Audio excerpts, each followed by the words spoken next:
அனைவருக்கும் வணக்கம். 3 மெத்தட்ல ப்ளவுஸ் கட்டிங் பயிற்சி வகுப்பு ஆல்ரெடி பார்த்தாச்சு. சில நண்பர்கள் ஸ்டிச்சிங் வீடியோ கேட்டிருக்காங்க. நம்ம என்னதான் ப்ளவுஸ் கட்டிங் வந்து அளவுகள் கரெக்ட்டா இருக்கு, மெஷர்மென்ட்ஸ் எல்லாம் சரியா இருக்கு, கட்டிங் எல்லாம் பெர்ஃபெக்ட்டா இருக்கு அப்படின்னு நம்ம சொன்னாலும், ஸ்டிச்சிங் பண்ணி போட்டு பார்த்தா தான் அதோட ஃபிட்டிங் எப்படி இருக்குன்னு தெரியும். ஸோ அதனால நம்ம இன்னைக்கு ஸ்டிச்சிங் பண்ண போறோம். வீடியோ வந்து ஸ்கிப் பண்ணாம எண்ட் வரைக்கும் பாருங்க. அப்பதான் நம்ம வந்து ஸ்டெப் பை ஸ்டெப்பா சொல்லிக் கொடுக்கிறது வந்து உங்களுக்கு கிளியரா புரியும். ஸோ வாங்க வீடியோக்குள்ள போலாம்.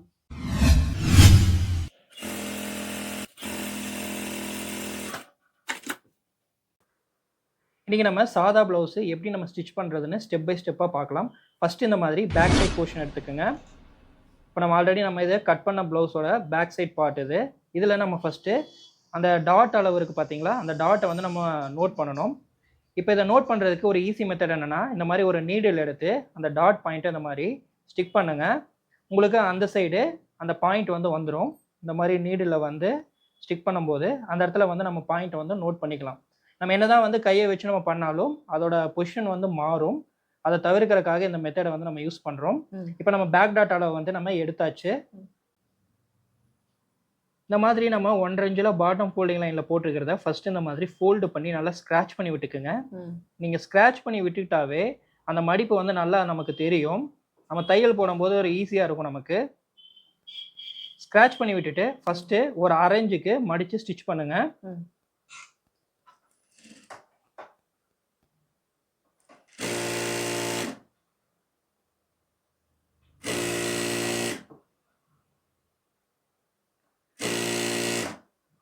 இந்த வீடியோவில் நம்ம ரொம்ப பொறுமையாக சொல்லி கொடுத்துருக்கோம். வீடியோவை ஸ்கிப் பண்ணாமல் எண்ட் வரைக்கும் பாருங்கள். இப்போ நம்ம 1/2 இன்ச்சில் மடித்து ஸ்டிச் பண்ணிவிட்டு அந்த லைனில் கரெக்டாக நம்ம இந்த மாதிரி மடித்து ஸ்டிச் பண்ணணும்.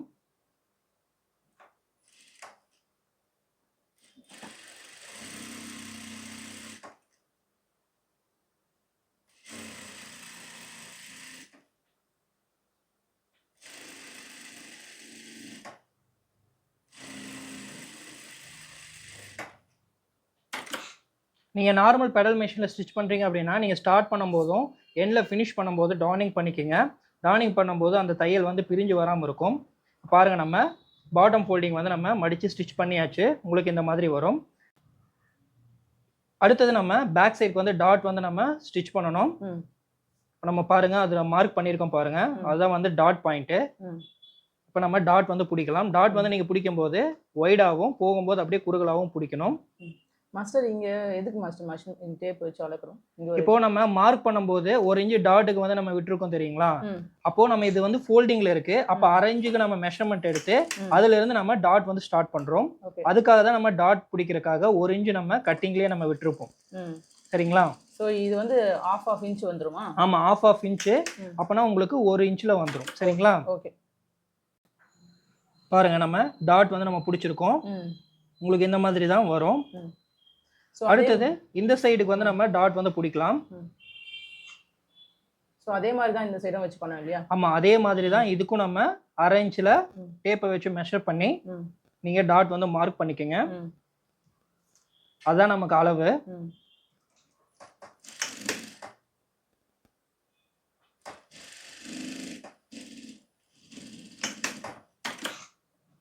நீங்கள் நார்மல் பெடல் மிஷினில் ஸ்டிச் பண்ணுறீங்க அப்படின்னா ஸ்டார்ட் பண்ணும்போதும் எண்டில் ஃபினிஷ் பண்ணும்போது நீங்கள் டார்னிங் வந்து பண்ணிக்கணும். டார்னிங் பண்ணுறது எதுக்காகனா அந்த தையல் வந்து பிரிஞ்சு வராமல் இருக்கிறக்காக தான் நம்ம டார்னிங் வந்து நம்ம பண்ணுறோம். ஓகே. இப்போ நம்ம 2 சைடுமே டாட் வந்து பிடிச்சாச்சு. பாருங்க, உங்களுக்கு இந்த மாதிரி தான் வரும்.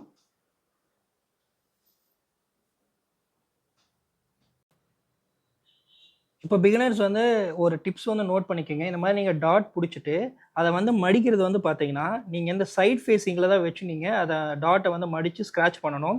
நீங்கள் அந்த நெக் போர்ஷன் சைடு வந்து பார்த்தீங்கன்னா அதை பண்ணக்கூடாது. ஸோ இதை வந்து நீங்கள் பிகினர்ஸாக இருக்கிறவங்க நோட் பண்ணிக்கோங்க. இந்த சைடும் அதே மாதிரி தான். அந்த சைட் ஃபேஸிங் வந்து அந்த ஆர்ம் ஹோல் சைட் ஃபேஸ் தான் இருக்கணும். நெக் சைட் ஃபேஸ் வந்து நீங்கள் அதை வந்து ஸ்க்ராட்ச் பண்ணக்கூடாது. இதை வந்து நீங்கள் பிகினர்ஸாக இருக்கிறவங்க நோட் பண்ணிக்கோங்க. இப்போ நம்ம பேக் சைடில் பாட்டம் ஃபோல்டிங்கு அப்புறம் டாட் பிடிச்சிருக்கோம். இதில் ஏதாவது உங்களுக்கு டவுட் இருக்குங்களா? இல்லை மாஸ்டர், கிளியர். ஓகே. இப்போ அடுத்தது நம்ம ஃப்ரண்ட் சைடு வந்து நம்ம ஸ்டிச் பண்ணுறோம். இப்போ நம்ம எப்படி பேக் சைடுக்கு அந்த டாட் பாயிண்ட் எடுத்தோமோ அதே மாதிரி தான் நீடில் வச்சு அந்த நம்ம ட்ரையாங்கிள் பாயிண்ட் இருக்கிறத நம்ம மார்க்கிங் எடுத்துக்கலாம். இந்த மாதிரி நீடில் வந்து ஸ்டிக் பண்ணுங்க. அந்த பக்கம் அதோட இம்ப்ரெஷன் விழுக்கும். ஸோ அதுல இருந்து நம்ம ஈஸியாக அந்த பாயிண்ட்டை வந்து நோட் பண்ணிக்க முடியும். பாருங்க. இந்த நீடில் மார்க் இருக்குங்க பாருங்க, அந்த இடத்துல இந்த மாதிரி பாயிண்ட்டை வந்து மார்க் பண்ணிக்கோங்க. இப்போ நம்ம ஃப்ரண்ட் சைடுக்கு டாட் வந்து நம்ம பிடிக்கணும். இங்கே பாருங்க, நம்ம டாட் வந்து நம்ம மார்க்கிங் போட்டிருக்கோம். இதை வந்து ஒவ்வொன்றா நம்ம பிடிக்கணும். இந்த இடத்துல பாருங்க அர்கட் பாயிண்ட் போட்டிருக்கு பாருங்க. ஸோ அதை வந்து அப்படியே நம்ம இப்படி பிடிச்சி மடிச்சு நம்ம ஃபோல்டு பண்ணணும். இந்த இடத்துல இருந்து தான் நம்ம டாட் வந்து ஸ்டார்ட் பண்ணணும்.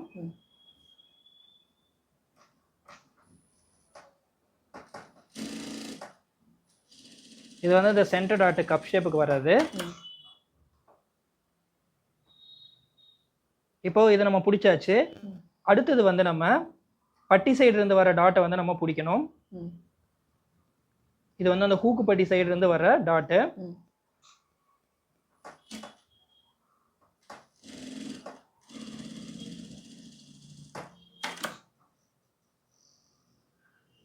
அடுத்தது ஆமூல் சைடு வந்து டாட் பிடிக்கணும்.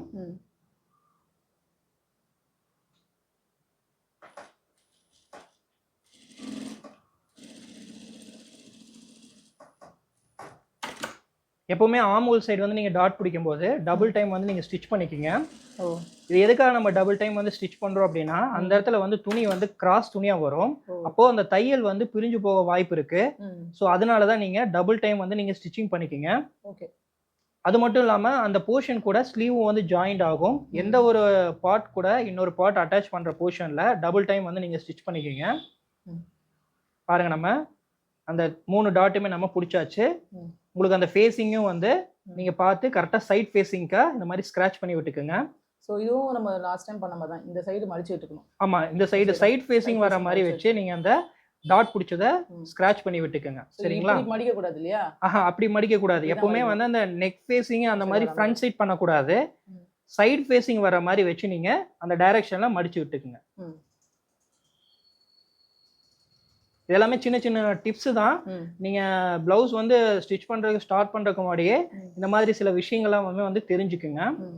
பாருங்க, நம்ம கப் ஷேப்போட டாட் வந்து ஒரு சைடுக்கு வந்து நம்ம பிடிச்சாச்சு. இப்போ இன்னொரு சைடுக்கும் அதே மாதிரி நம்ம டாட் வந்து பிடிக்கலாம். எப்பவுமே நீங்கள் ஃப்ரண்ட் பார்ட் வந்துட்டீங்கன்னா உங்களுக்கு ரைட் சைடு லெஃப்ட் சைடுங்கிற காம்பினேஷன் வந்து வந்துடும். பேக் சைடில் அந்த மாதிரி வராது. ஏன்னா அது பேக் வந்து அட்டாச்சாக இருக்கும் ஆல்ரெடி. நம்ம ஃப்ரண்ட் சைடு வந்து நம்ம கட் பண்ணுறனால நமக்கு right side and left side வந்து நமக்கு வரும். அதாவது பூக்குப்பட்டி சைடு ஐப்பட்டி சைடுன்னு சொல்லுவாங்க. இப்போ அதே மாதிரி தான் இந்த சைடுக்கும் நீங்கள் அந்த டாட் பாயிண்ட்டை வந்து நீங்கள் பிடிச்சிக்குங்க. அதே மாதிரி தான் நீங்கள் டாட் வந்து பார்த்தீங்கன்னா இந்த 3 சைடுக்குமே நீங்கள் பிடிச்சிக்குங்க. இது வந்து 3 டாட் ப்ளவுஸு, அதனால தான் உங்களுக்கு அந்த 3 டாட் வரும். இதுலேயே வந்து உங்களுக்கு சிங்கிள் டாட் இருக்குது, 4 டாட் ப்ளவுஸ் இருக்கு. சரிங்களா? இதை வந்து டாட்னு சொல்லுவாங்க, டக்ஸ்ன்னு சொல்லுவாங்க. 2 டைப்ல நம்ம சொல்லிக்கலாம். ஒவ்வொருத்தர் டாட் பிடிக்கிறதுன்னு சொல்லுவாங்க, சில பேர் வந்து டக்கு பிடிக்கிறதுன்னு சொல்லுவாங்க. ஸோ கன்வீனியன்ட் எது இருக்கோ அதை மாதிரி நம்ம வேர்டிங்ஸை வந்து நம்ம யூஸ் பண்ணிக்கலாம். ஸோ ஃபினிஷ் பண்ணியாச்சுல இந்த சைடு. பாருங்க, நம்ம இதுவும் வந்து நம்ம 3 டாட் வந்து நம்ம ஸ்டிச் பண்ணியாச்சு. ஸோ அதே மாதிரி தான் ஃபேஸிங் இந்த சைடு ஃபேஸிங் வந்து சைட் ஃபேஸிங் வச்சு நீங்கள் ஸ்க்ராட்ச் பண்ணி விட்டுக்குங்க. நெக்ஸ்ட் சைடு வந்து அந்த ஃபேஸிங் வராமல் சைடில் வந்து அந்த ஃபேஸிங் வச்சு ஸ்க்ராட்ச் பண்ணுங்க. பாருங்க, நம்ம ஃப்ரண்ட் பார்ட்டில் ரைட் அண்ட் லெஃப்ட் சைடு வந்து ஸ்டிச் பண்ணியாச்சு. டாட் வந்து நம்ம பிடிச்சிருக்கோம். உங்களுக்கு இந்த மாதிரி தான் வரும். அடுத்தது நம்ம பட்டி வந்து ஸ்டிச் பண்ண போகிறோம். நம்ம ஆல்ரெடி வந்து பட்டி வந்து கட் பண்ணி வச்சுருக்கோம். பாருங்க, இந்த பட்டி எடுத்து அப்படியே நீங்கள் இந்த கிளாத் மேலே நீங்கள் போட்டுக்குங்க. இது எதுக்காக அப்படின்னா பட்டி வந்து ஸ்டிஃப் கொடுக்கணும். அதுக்காக நம்ம எக்ஸ்ட்ரா கிளாத் வந்து நம்ம அதே சைஸ்க்கு கட் பண்ணிக்கிறோம். ஸோ அந்த பட்டி கட் பண்ண அளவு இருக்கு பார்த்தீங்களா, அந்த அளவுக்கே நீங்கள் எக்ஸ்ட்ரா துணியை வந்து கட் பண்ணிக்கோங்க. உங்ககிட்ட வந்து சேம் கலர் மெட்டீரியல் வந்து எக்ஸஸாக இருக்குது அப்படின்னா இந்த அதே கலர்ஸ் வந்து நீங்கள் கொடுங்க. உங்ககிட்ட வேற கலர் வந்து அந்த துணி இருக்குது அப்படின்னா நீங்கள் அந்த துணி கூட நீங்கள் பட்டி கொடுக்கலாம். ஸோ எத்தனை துணி மாஸ்டர் தேவைப்படுது இதில்? அடுத்து கட் பண்ணியாச்சு. இப்போ இந்த பட்டிக்கு வந்து நம்ம ஸ்டிஃபுக்காக நம்ம ஒரு 3 லேயர் வந்து நம்ம கொடுப்போம். அப்போ தான் அந்த பட்டி வந்து ஸ்டிஃபாக இருக்கும். ஸோ அந்த அளவுக்கு நீங்கள் துணியை வந்து கட் பண்ணிக்கோங்க. ஸோ ஒரு சைடுக்கு 3 லேயரா?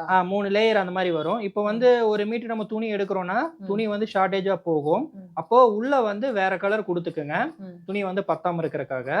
இது நம்ம துணி இருக்குது, அதனால உங்களுக்கு இதே கலரில் கட் பண்ணி ஸ்டிச் பண்ணி காட்டுறோம்.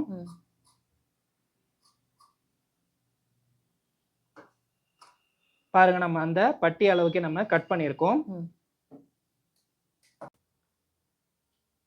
இப்போ பாருங்க இது வந்து உங்களுக்கு அந்த மேல் பக்கம் வர்றது, இது சென்டர்ல அந்த ஸ்டிஃபுக்காக அந்த பீஸ் வர்றது, இது அந்த உள்பக்கமா வர்றது. ஸோ இந்த மாதிரி 3 பட்டி வந்து நம்ம வந்து அட்டாச் பண்ணுவோம் ஸ்டிஃபுக்காக. சரிங்களா? ஒரு சைடு இல்லையா?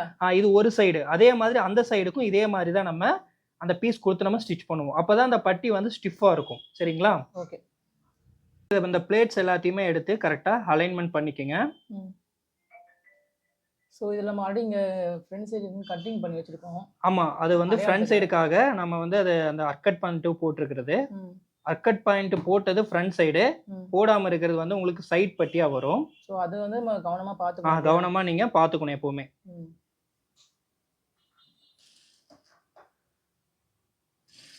இப்போ அந்த லைன் போட்டிருக்கோம் பாத்தீங்களா, அந்த லைன்லயே அப்படியே நீங்க ஸ்டிச் பண்ணணும். இப்போ இந்த இடத்துல நல்லா கவனமா பாருங்க. இப்போ இது வந்து சைடு பட்டி. சரிங்களா? இப்போ இந்த அர்கட் பாயிண்ட் போட்டிருக்கோம் இல்லைங்களா, இது வந்து ஃப்ரண்ட் பட்டி. இப்போ இந்த சைடுக்கு வந்து நம்ம பட்டி ஸ்டிச் பண்ணிட்டோம். அடுத்த பட்டி வந்து நம்ம அந்த சைடுக்கு ஸ்டிச் பண்ணும்போது இப்போ இந்த ஃப்ரண்ட் சைடுனா இந்த இடத்துல ஃப்ரண்ட் சைடு தான் ஆப்போசிட் வரணும். சரிங்களா? இந்த அர்கட் பாயிண்ட் ரெண்டுமே மீட் அப் ஆகணும். சரிங்களா? இப்போ இந்த சைடுல இந்த இடத்துல வந்து நம்ம சைடு பட்டி நம்ம அது ஸ்டிச் பண்ண மாதிரியே நம்ம வைக்க கூடாது. அப்படி பண்ணீங்க அப்படின்னா உங்களுக்கு வந்து டைரக்ஷன் வந்து மாறும். சரிங்களா? ஸோ இங்க ஃப்ரண்ட் நம்ம வச்சிருக்கோம்னா இப்போ இதுக்கு ஆப்போசிட் இதுவும் வந்து நம்ம ஃப்ரண்டா தான் வைக்கணும். இதை வந்து நம்ம திருப்பி இந்த மாதிரி சைடு வந்து நம்ம வைக்க கூடாது.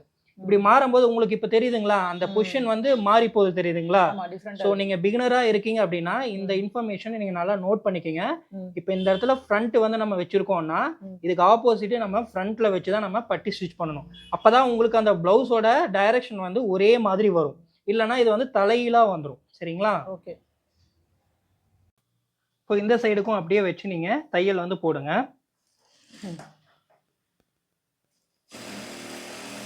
இதை வந்து நீங்க ஸ்டிச் பண்ணும்போதே இந்த பொசிஷனை வந்து கரெக்டா வச்சு நீங்க ரெண்டு பட்டியும் நீங்க ஸ்டிச் பண்ணுங்க. இல்லைன்னா அந்த டைரக்ஷன் வந்து மாறிடும். சரிங்களா? கன்ஃபியூஷனும் ஆகும். அதனாலதான் இதவே வந்து இந்த மாதிரி ஸ்டிச் பண்றது.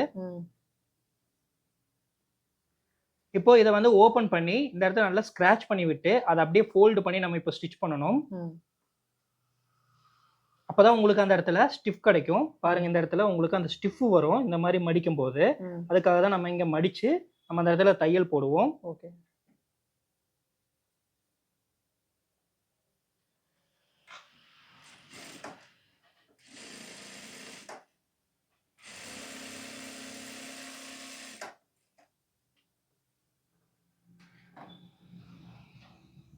அதே மாதிரி இந்த சைடுக்கும் நல்லா ஸ்கிராச் பண்ணி விட்டுக்குங்க.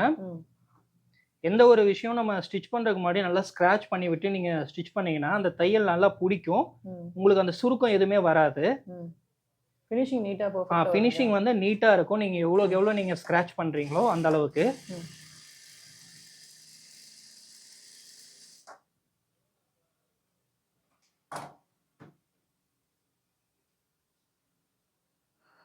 ஸோ 3 லேயர்ஸ் இருக்கு இல்லையா? ஆமா, பாருங்க 3 லேயர்ஸ் வந்து நம்ம இந்த ஸ்டிஃப்னுக்காக கொடுத்தது. அந்த இடத்துல நம்ம ஒரு தையல் வந்து போட்டுக்கலாம்.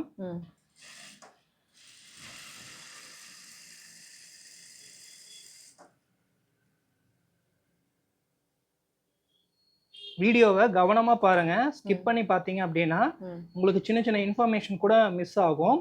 எப்பவுமே வீடியோவை ஸ்கிப் பண்ணி பார்க்காதீங்க. ஸோ இப்போ இந்த மாதிரி இருக்க எக்ஸஸ் கிளாத்தை வந்து ஸ்டிச் பண்ணிக்கிறோம் இல்லையா?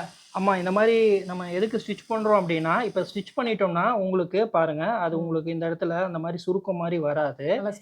ஸ்டிஃபாக வந்து உங்களுக்கு போயிடும். இந்த இடத்துல நீங்கள் தையல் போடலன்னா நீங்கள் இந்த பட்டி இப்படி மடிக்கும் போது உள்ள வந்து அந்த சுருக்கம் மாதிரி வரும்.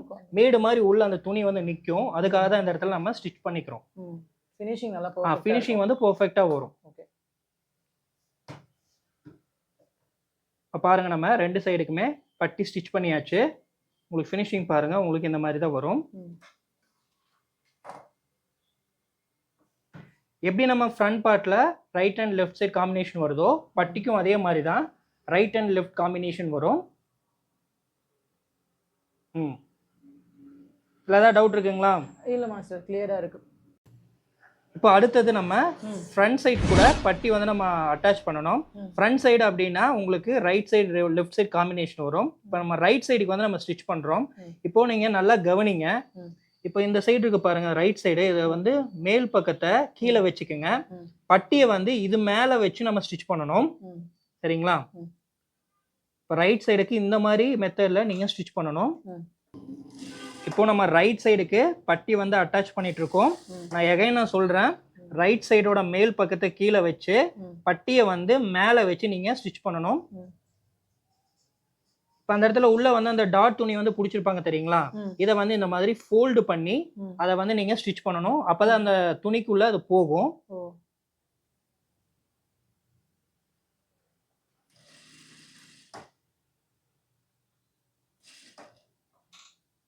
ப்ளவுஸ் ஸ்டிச் பண்ணுறது சின்ன சின்ன விஷயங்களை நீங்கள் கரெக்டாக நோட் பண்ணிக்கோங்க.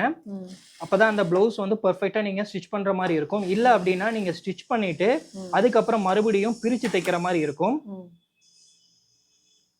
ஸோ ரெண்டாவது தையல் வந்து நீங்கள் போட்டுக்கோங்க. நான் ஆல்ரெடி சொல்லியிருக்கேன், அந்த பார்ட் வந்து நம்ம அட்டாச் பண்ணும்போது டபுள் டைம் வந்து ஸ்டிச்சிங் போட்டுட்டா தையல் வந்து பிரிஞ்சு வராது.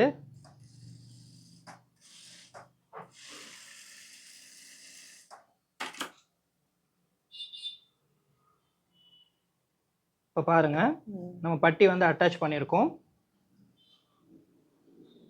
உங்களுக்கு இந்த மாதிரி தான் வரும். எங்கேயுமே சுருக்கம் இல்லாமல் ஃபினிஷிங் வந்து நீட்டாக அந்த ஸ்டிச்சிங் வந்து வரும். இது வந்து ரைட் சைடு வந்து நம்ம இப்போ வந்து பட்டி அட்டாச் பண்ணியிருக்கோம். அடுத்தது வந்து லெஃப்ட் சைடுக்கு வந்து பட்டி வந்து அட்டாச் பண்ணணும். இப்போ லெஃப்ட் சைடு வந்து ஸ்டிச் பண்ணும்போது லெஃப்ட் சைடோட உள்பக்கத்தை வந்து இந்த மாதிரி மேலே வச்சுக்கோங்க. பட்டியை வந்து கீழே வச்சுட்டு நம்ம இந்த லெஃப்ட் சைட் பார்ட்டை இப்படி வச்சு நம்ம ஸ்டிச் பண்ணணும். நீங்க பொசிஷன் வந்து டைரக்ஷன் கரெக்டா பாத்துக்கோங்க. ரைட் சைடுக்கும் லெஃப்ட் சைடுக்கும் நம்ம டிஃப்ரெண்ட் மெத்தட்ல ஸ்டிச் பண்ணுவோம். எகைன் நான் சொல்றேன், லெஃப்ட் சைடுக்கு லெஃப்ட் சைடோட உள்பக்கத்தை மேலே வச்சு பட்டியை வந்து நீங்க கீழே வச்சு ஸ்டிச் பண்ணணும். ரைட் சைடு நம்ம அப்படியே ஆப்போசிட்டா நம்ம ஸ்டிச் பண்ணியிருப்போம். இந்த மாதிரி மெத்தட்ல நீங்க ஸ்டிச் பண்ணும்போது தான் அது வந்து உங்களுக்கு அந்த டைரக்ஷன் வந்து கரெக்டா வரும். இல்லை அப்படின்னா உங்களுக்கு தலைகீழா வரும். ஸோ ஸ்டிச்சிங் பண்ணுறப்போ துணியும் நம்ம கரெக்டாக பர்ஃபெக்டாக இங்கே எண்ட் ஆகணும்ல, முடியணும்ல? ஆமாம், கரெக்டாக வந்து ஏற்றம் இறக்கம் இல்லாமல் நீங்கள் வச்சு நீங்கள் ஸ்டிச் பண்ணணும். நீங்கள் ஸ்டிச் பண்ணுறதுக்கு முன்னாடியே அதை வந்து நீங்கள் கரெக்டாக அந்த துணி மேலே வச்சு கரெக்டாக வருதான்னு பாருங்கள். ஏற்றம் இறக்கத்தோடு நீங்கள் ஸ்டிச் பண்ணிங்கன்னா உங்களுக்கு அந்த ப்ளவுஸ் வந்து ஃபினிஷிங் நல்லா வராது. ஸோ அதே மாதிரி துணியை நம்ம இழுக்கக்கூடாது இல்லையா? ஆமாம், நீங்கள் ஸ்டிச் பண்ணும்போது துணியை நல்லா இழுத்து நீங்கள் ஸ்டிச் பண்ணக்கூடாது. இழுக்கும் போது அந்த சுருக்கம் ஆட்டோமேட்டிக்காக உங்களுக்கு வந்துடும். அந்த பொசிஷன்லேயே வச்சு நீங்கள் ஸ்டிச் பண்ணணும். அப்போ தான் எந்த ஒரு சுருக்கமும் வராது, ஃபினிஷிங்கும் உங்களுக்கு நீட்டாக இருக்கும். இப்போ பாருங்கள், நம்ம லெஃப்ட் சைடுக்கும் நம்ம பட்டி வந்து அட்டாச் பண்ணியாச்சு. இது வந்து ரைட் சைடு. பாருங்கள், உங்களுக்கு இந்த மாதிரி வரும். ஸோ இந்த இடம் வந்து நீட்டாக வந்துருக்கு இல்லையா? இந்த மாதிரி நம்ம பட்டி கட் பண்ணும்போதே அந்த ஃப்ரண்ட் சைடை வச்சு தான் நம்ம அந்த பட்டி வந்து கட் பண்ணியிருப்போம். அதனால இது எந்த பொசிஷனில் இருக்கோ அதே ஷேப்லேயே உங்களுக்கு அந்த பட்டியும் வரும். ஸோ ஃபினிஷ் ஆகி வரும்போது உங்களுக்கு பர்ஃபெக்டாக இருக்கும் இந்த ப்ளவுஸு. வீடியோவை இதோட நம்ம எண்ட் பண்ணிக்கலாம். இன்னைக்கு நம்ம பேக் சைடு ஃப்ரண்ட் சைடு பட்டி அட்டாச் பண்ணுறது எல்லாமே நீங்கள் பார்த்துருப்பீங்க. இப்போ நம்ம ஃபுல்லாகவே ஸ்டிச் பண்ணி நம்ம போட்டோம் அப்படின்னா நீங்கள் பிகினர்ஸாக நீங்கள் பார்க்குறீங்கன்னா உங்களுக்கு அண்டர்ஸ்டாண்ட் பண்ணிக்க முடியாது. அதனால இந்த ப்ளவுஸ் ஸ்டிச்சிங்கை வந்து ஒரு 4 பார்ட்டாக நம்ம வந்து வீடியோ வந்து போடலாம். இப்போ இந்த பார்ட்டில் நம்ம பேக் சைடு ஃப்ரண்ட் சைடு பட்டி எல்லாமே அட்டாச் பண்ணியாச்சு. நாளைக்கு செப்பரேட்டாக உங்களுக்கு ஹூக்கு பட்டியும் ஐப்பட்டி ஸ்டிச் பண்ணுறது எப்படின்னு சொல்லிட்டு பார்க்கலாம். ஓகே ஃப்ரெண்ட்ஸ், ஸ்டிச்சிங் வீடியோ நீங்கள் பார்த்துருப்பீங்க. ஸ்டெப் பை ஸ்டெப்பாக சொல்லி கொடுத்துருக்காங்க. எனக்கு இருந்த டவுட்ஸ் நான் அப்பப்போ கேட்டிருக்கேன். இது தவிர வேறு ஏதாவது டவுட்ஸ் இருந்தாலும் கமெண்ட் செக்ஷன் லீவ் பண்ணுங்கள். நாளைக்கு உங்களை மீட் பண்ணுறேன். நன்றி, வணக்கம்.